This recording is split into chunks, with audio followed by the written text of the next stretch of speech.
Hi, my name is Chloe from the Economics Tutoring Center at ASU, and today we're going to be doing a tutorial on the money supply.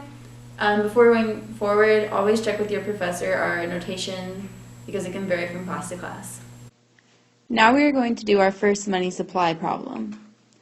While cleaning your apartment, you look under the sofa cushion and find a $50 bill and a half-eaten taco. You deposit the bill in your checking account. The Federal Reserve requirement is 20% of deposits. Question 1. What is the size of the money multiplier? The money multiplier is one of the very few instances in economics you'll encounter that you have to memorize a formula. So the money multiplier formula is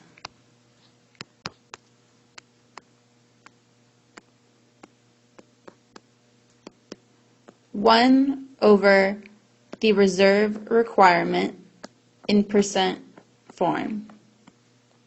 Sometimes problems will give you a reserve requirement in dollars, but it is critical that the reserve requirement be in percent form for this equation. So in this problem, they give the reserve requirement as 20%. So the money multiplier would be 1 over 20%, or 1 over 0.2, which is 5. And just as a reminder, the reserve requirement is the amount of money that a bank must hold, generally at the Federal Reserve in cash. So now question 2.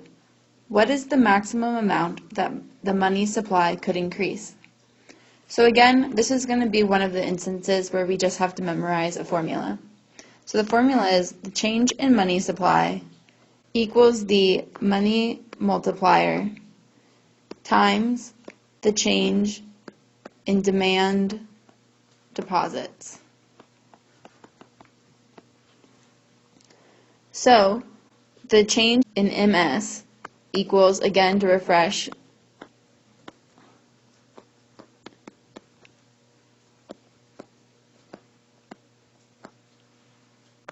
so for the money multiplier, we have 1 over 20% times 50.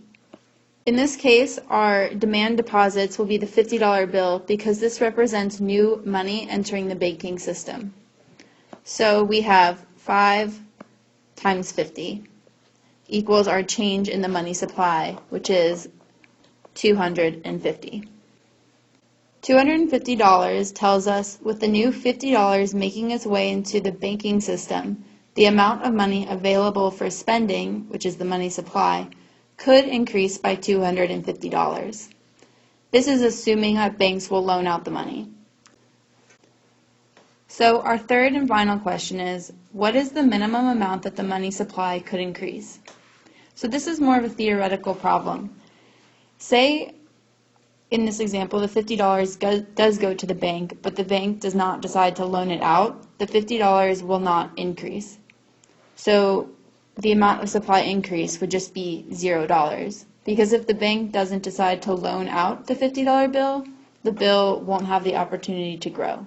I hope you found that video helpful. If you have any further questions, please visit us in the Economics Tutoring Center in the BA building or check with your professor.